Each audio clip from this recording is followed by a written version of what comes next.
తనూజ నిన్న safe game ఆడింది అని ఎంతమంది కనిపించిందో కింద కామెంట్ చేయండి. ఎందుకంటే 5 నిమిషాల్లో వీళ్ళందరూ నామినేట్ చేశారు ఒక్కొక్కరిని.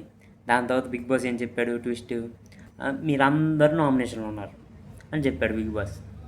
ఓకే అన్నారు అందరూ. అయితే క్యాప్టెన్ కూడా నామినేషన్లో ఉంటాడు అని చెప్పారు బిగ్ బాస్. ఓకే అన్నాడు క్యాప్టెన్. అయితే ఇక్కడ కానీ క్యాప్టెన్ అందరూ హౌస్మేట్స్ ఏం చెప్తారో దాన్ని బట్టి ఉంటుంది. అయితే ఒక బ్యాలెట్ బాక్స్ ఇచ్చి అందులో ఎస్ నో అని ఇచ్చాడనమాట. అయితే ఇక్కడ తనుజ ఏంటంటే కిందటి వారం తనుజ ఎలా సేఫ్ గేమ్ ఆడిందో చెప్తాను. కిందటి వారం తనుజ ఇమాన్యుయల్ని నామినేట్ చేయాలని చూసింది. అందుకను నువ్వు ఇది ఏంటిది ఎవడు రాము చేయి మీద ఏంటని రాసింది, నువ్వు కళ్యాణ్ నామినేట్ చేయి సిల్లీ పాయింట్తో, నేను ఇమాన్యుయల్ నామినేట్ చేస్తాను, ఇమాన్యుయల్ ఎలాగైనా నామినేషన్లోకి వస్తాడు అని ఒక స్ట్రాటజీ వేసిందనమాట. మరి ఈ వారం ఎందుకు ఇమాన్యుయల్ నామినేట్ చేయలేదు తనుజ? అంటే నేను నామినేట్ చేయాలనుకోవట్లేదు ఇమాన్యుయల్ని, అంటే హౌస్లో ఉంచాలనుకుంటున్నాను, తను స్ట్రాంగ్ ప్లేయర్ కాబట్టి అని చెప్పిందనమాట తనుజ.